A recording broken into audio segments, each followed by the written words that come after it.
Hello guys, welcome back to my channel. আজকের ভিডিওতে আমরা যে টপিকটা নিয়ে ডিসকাস করব সেটা হচ্ছে আগামীকালের মার্কেট নিয়ে এবং আজকের মার্কেট, বিশেষ করে আগামীকালের মার্কেটে কোন কোন জিনিসগুলো ইম্পর্টেন্ট হতে চলেছে। তো প্রথমেই আমরা যে জিনিসটা দেখবো সেটা হচ্ছে আজকের মার্কেট। আজকের মার্কেটে আমরা একটা কনস্ট্রাকটিভ বেশ ভালো রকম অপটিমিজম দেখলাম মার্কেটের মধ্যে, এবং সেই ক্ষেত্রে মার্কেট কিন্তু 24,000-এর যে ক্রুশিয়াল লেভেলটা ভেঙে গিয়েছিল সেটাকে পুরোপুরিভাবে আমরা রিক্লেম হতে দেখলাম, এবং সেই কারণে মার্কেটের মধ্যে কিন্তু আজকে অতটা বেশি ভোলাটিলিটি ছিল না। একটা সামান্য পরিমাণ ভোলাটিলিটি ছিল গতকাল এক্সপায়ারি, এবং এক্সপায়ারির পর আবার 24,000-এর যে ল্যান্ডমার্ক যে এরিয়াটা সেটাকে রিক্লেম করে নেওয়া, এবং তারপরে এই মাসে অ্যাকচুয়াল যে বিষয়টা হতে চলেছে সেটা হচ্ছে কোয়ার্টারলি রেজাল্ট। তো এই মাসটা কিন্তু বেশ ভালো রকম ইম্পর্টেন্ট মান্থ, কারণ আমরা কোয়ার্টারলি রেজাল্ট দেখতে পাবো, এবং কোয়ার্টারলি রেজাল্টের সব থেকে ইম্পর্টেন্ট যে জায়গাটা সেটা হচ্ছে টিসিএস থেকে শুরু করে এই কোম্পানিগুলো, অর্থাৎ আইটি সেক্টরের কোম্পানিগুলো, তারা ফিউচার আউটলুক দেবে। সুতরাং মার্কেটের মধ্যে একটা অপটিমিজম ক্রিয়েট হতেই পারে। এনিওয়েজ, তো সেরকম একটা সিনারিও আমরা দেখলাম। তো প্রথমেই আমরা আজকের ডেটের ইম্পর্টেন্ট নিউজগুলোর দিকে দেখে নিই। প্রথম কথা হচ্ছে ইউএস এবং ইরানের মধ্যে যে জিওপলিটিক্যাল টেনশন সেটা কিন্তু এখনো চলছে, এবং স্ট্রেট অফ হরমুজকে কে কন্ট্রোল করবে না করবে সেই সমস্ত নিয়ে এখনো কিন্তু তাদের মধ্যে ডিসকাশন চলছে। তো সেই জায়গাটা থেকে এখনো আমরা সেইভাবে বেরিয়ে আসতে পারিনি, যদিও আমরা ক্রুড অয়েল প্রাইসকে আজকে স্লাইডলি ফল করতে দেখলাম।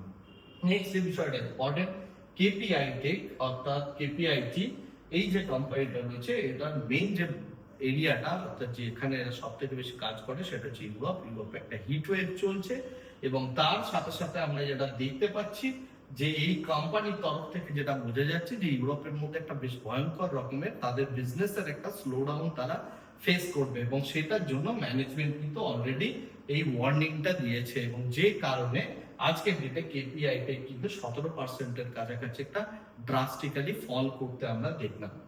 নেক্সট যে বিষয়টা ইম্পর্টেন্ট সেটা হচ্ছে আমাদের যে অটো সেক্টর, আমি বলেছিলাম এই সপ্তাহে যে এই সপ্তাহে সবথেকে ক্রুশিয়াল নিউজ হচ্ছে অটোর যে ডেটাটা আসবে সেটা। তো অটো সেক্টরের ক্ষেত্রে আমরা কি দেখতে পাচ্ছি, হিউজ লেভেল অফ এক্সপোর্টের যে ভলিউম সেটা বেড়েছে, এবং তার সাথে সাথে ডোমেস্টিক চাহিদাও রীতিমতো বুস্ট হয়েছে। তো সেই কারণে অটো সেক্টরটার দিকে আমাদের ফোকাস থাকবে।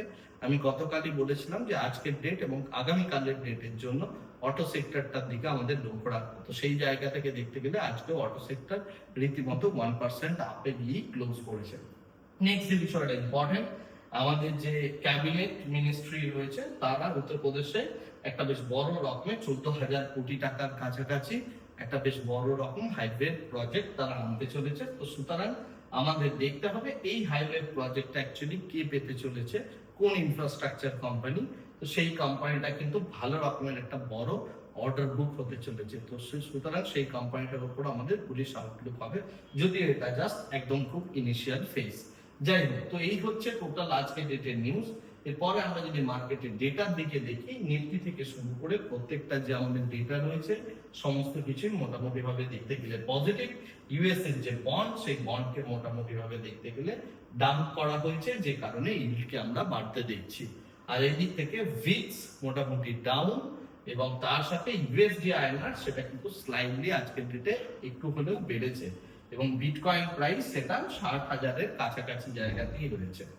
এনিওয়েজ, এর সাথে যেটা ইম্পর্টেন্ট আজকে ডেটে, রাইটস আর পাওয়ার ডেলিভারি, আইপিএস এবং এই হেক্সট, এই সমস্ত কোম্পানিগুলোর মধ্যে আজকে ডেটে পজিটিভ আউটলুক দেখলাম, এবং সব থেকে বেশি ফল করেছে কেপিআই টেক, এবং রিসেন্টটাও আমি আপনাদের বললাম যে কি কারণে ফল করেছে। এছাড়া আপার ইন্ডাস্ট্রিজ, কোফোর্স, টাটা এলাক্সি, এইচএসসিএল, এই সমস্ত শেয়ারগুলোর মধ্যে রীতিমতো পতন আমরা লক্ষ্য করেছি। যদি আমরা নিফটি পার্সপেক্টিভ থেকে দেখি তাহলে অটো সেক্টরের মধ্যে রীতিমতো বুলিশনেসটা আমরা দেখতে পাচ্ছি। Maruti Suzuki, Mahindra and Mahindra, Bajaj Auto, Eicher Auto, Bajaj Finance সেক্টরের মধ্যে। তো অটো সেক্টরের মধ্যে আমরা অলরেডি একটা পজিটিভিটি লক্ষ্য করছি। এছাড়া আমরা যেটা দেখছি রিলায়েন্স, ভারতী এয়ারটেল, এই সমস্ত জায়গাগুলোর মধ্যে আজকে ডেটে বেশ ভালো রকমের একটা পজিটিভ আউটলুক। শুধুমাত্র আইটি স্পেসটার মধ্যে আজকেও রীতিমতো সেল অফ আমরা লক্ষ্য করলাম। সেক্টরাল পার্সপেক্টিভ থেকে দেখতে গেলে Nifty auto, realty, media, FMCG, এই চারটে সেক্টর কিন্তু আজকে মার্কেটের মধ্যে রীতিমতো বুলিশনেস এনেছে। আর বেয়ারিশনেসের মেইন কারণ ছিল হচ্ছে নিফটি আইটি, যেটা 2% কাছাকাছি ফল করেছে আজকের ডেটে। গ্লোবাল মার্কেটের ডেটার দিক থেকে দেখতে গেলে সমস্ত কিছুই মোরাললেস ফ্ল্যাট, কারণ মার্কেটকে এই মুহূর্তে কোনো নতুন কোনো ক্যাটালিস্ট নেই। একমাত্র ডোনাল্ড ট্রাম্প আছেন, তিনি যদি হঠাৎ করে কোনো ক্যাটালিস্ট অ্যাড করেন তাহলে মার্কেটের মধ্যে আমরা কিন্তু বড় রকমের একটা মুভমেন্ট লক্ষ্য করব। নেক্সট যে বিষয়টা important, ব্রেন্ট crude, WTI, natural gas, সমস্ত এনার্জি কমোডিটিস ধীরে ধীরে ফল করছে এবং এক্ষেত্রে ইম্পর্টেন্ট এটা $70 নিচে আসছে। উল্টো দিক থেকে দেখতে গেলে গোল্ড সিলভার স্লাইডলি বেড়েছে এবং বেস মেটালের মধ্যেও আমরা আস্তে আস্তে একটা পতন লক্ষ্য করছি, রাইট? তো এই হচ্ছে টোটাল কমোডিটি পার্সপেক্টিভ থেকে ইনফরমেশন। এই মুহূর্তে সেরকম ভাবে দেখতে গেলে বড় কোনো নিউজ কমোডিটি মার্কেটের মধ্যে নেই।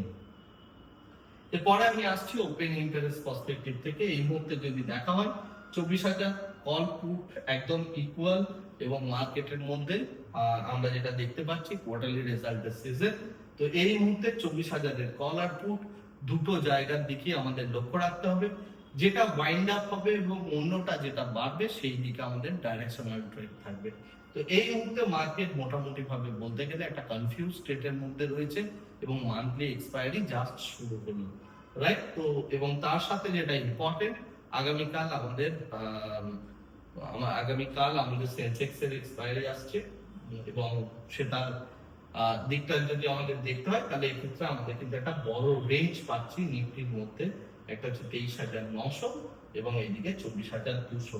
এছাড়া আমরা 24,000 স্ট্রাইক প্রাইসটাকে দেখেই আমরা ডাইরেকশনালি ভাবতে পারি, বাট নন ডাইরেকশনাল ভাবতে গেলে এই মুহূর্তে 24,200, 23,900 এই স্ট্রাইক প্রাইসটার মধ্যে আমরা কিন্তু নন ডাইরেকশনাল ট্রেড করতে পারি। যদিও এই যে দুটো লেভেলের কথা বলছি এটা একটু ন্যারো রেঞ্জ আজকের রেসপেক্টে যদি বলা হয়, তার কারণ হচ্ছে এখানে কিন্তু বিশাল বড় মাপের কিন্তু কোনো ওয়াই নেই। তো আমরা এরপরে এই মার্কেটে আমরা একটা ডাইরেকশনাল মুভমেন্ট দেখার জন্য অপেক্ষায় থাকবো এবং সেক্ষেত্রে 24,000 যে স্ট্রাইক প্রাইস তার কল এবং পুট এই দুটো জায়গাকে আমরা একটা ব্যারোমিটারের মতো কাজ করবো। যাই হোক, আজকের ভিডিওটাকে আরেক থেকে বেশি দীর্ঘায়িত করছি না, ভিডিওটাকে এই জায়গাতে স্টপ করছি। Thank you very much, bye by.